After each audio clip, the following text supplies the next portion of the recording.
Hi, hello, namaste. Welcome to Sakshi Education. This is Likita. Studying abroad has become a dream for thousands of Indian students. Today, getting into top global universities is about much more than good marks. Students need a strong academic profile and extracurricular achievements, digital SAT scores, and future ready skills.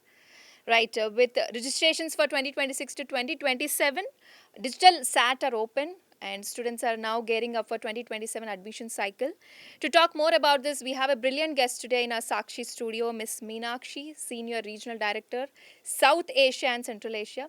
So she's here to talk about how SAT has evolved in recent years and what are the AI era skills that students needs to know, and parents needs to have a practical guidance to who are planning to go to abroad, even the students. So she's also here to talk about test optional scholarships and academics. So let's not do any further delay and welcome Miss Meenakshi to our Sakshi studio. Right, welcome, ma'am. Thank you so much, Likita. It is wonderful to be here. Yeah, and it's pleasure to be you in our studio. Ma'am, SAT, when we talk about it, so SAT has evolved so much significantly in recent years. So what are the biggest changes that, students and parents needs to know when we are talking particularly about digital SAT? Like you use the word digital, so the Yeah. first and foremost change is that the SAT used to be paper and pen based, but now it's all digital and it is adaptive. So this is the biggest change. And then the other change is that students can now use calculators for the SAT exam during the entire math section. So they can get their own approved calculator per the College Board website rules, or they can also use the inbuilt calculator. So we have a graphing and we also now have a Desmos calculator. So there is an inbuilt calculator and additionally they can get their own. When we talk about score, how are the SAT score gonna help students to get into great universities even in abroad and India? Oh, that is a great question. So the SAT scores. So first of all, we need to know that SAT is not gauged individually by or in a unique level by the universities. They take it in a holistic way. So SAT score is one of the scores that the universities look at, but yes, definitely an important score. The universities post-pandemic or during the pandemic, they started this test optional thing, but now more and more universities are going back to making the SAT as required. And they want to see the SAT scores because this is a standardized score. So, irrespective of the city, the country, the village, the rural area, or the urban area, or the country across the world, wherever you're coming from, uh, the SAT score still remains the same, though your school curricula differs. So you can come from a CBSE or an ICSE or a state board or an international school across countries, but whoever in whichever area or part of the world will get the same SAT, and that's why it's called as a standardized score. So that's how the scores help a university to determine if a student is ready to be there in their university, whether they can consider the student be a good fit for the university.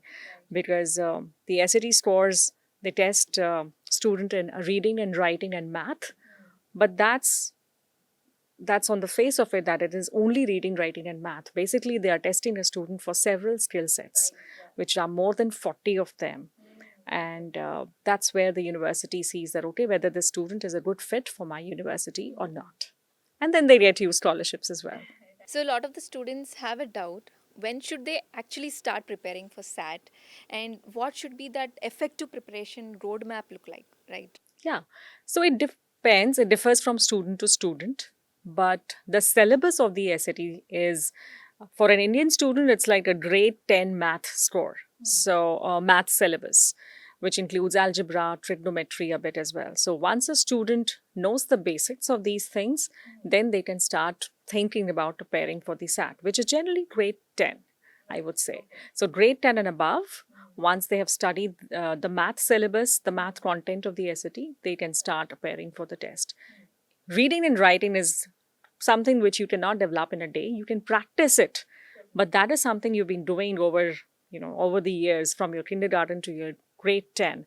But math is something that you need to know that, okay, I have completed the syllabus in my school and now I can start preparing for the SAT. I would also say at this point of time that for an Indian student, Math comes naturally. Reading and writing is something that they need to practice upon. So they have to do it. Also, you have seen a lot of students, and what are the common mistakes that they do? What should they avoid actually when they are preparing, effectively preparing for SAT? What do you think so? Where they are going wrong, some of the students? Yeah, so I will not say students go wrong in any way because, like I said, it's a student to student, their abilities and how much have they really practiced upon also. But one common thing, again, I will not say it is a mistake, but they should really rely upon is going and giving the SAT or the SAT right away. So they just register for it and they think that, okay, these are English is something that I've been doing from my childhood, so I can go and appear for the test, or math is something that I've just studied, I can go and appear for the test.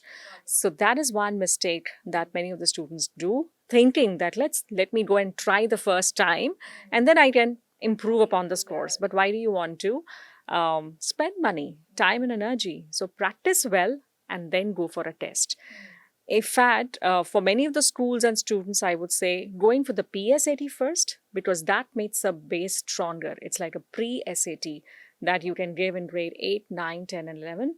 So that is more economical than the actual SAT, but it has the same difficulty level, it has the same format at much less cost.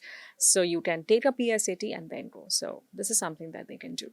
Also, a lot of the students have this doubt also when they are not able to achieve the targeted score. So, in the first attempt, so can they reapply the test, and how many times are they reasonable giving the test again and again? See, the SAT is administered 8 times in a year. Okay. But I will not say or never say the student should go and take the SAT 8 times, because it is, after all, $111 also that you need to keep in mind. So, SATs can be given n number of times. There is no stop in that. I would say that take the SAT first. If you have got the perfect score or the score for your dream university, that's it. You do not need to give it again.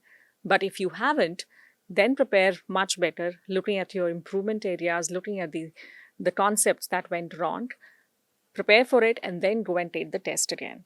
But maximum 3 times, because even if you give it more than that, you will still end up having the same kind of a score. This is what our research says. But more important is, rather than thinking that I want to give the test again, the important fact here is that have you done the right kind of practice? And this is what our research, internal research, also shows that, if you've done a practice on the resources that College Board has given you, you are tend to increase the SAT score by 20, 30, 45 points. So if you've done the first full length test on the Blue Book, it's by 20 points and simultaneously by 30 or 40 points. So more important is how has your practice evolved, and then you decide whether you want to give the test again or not. But to cut your answer short, that yes, the SATs can be given n number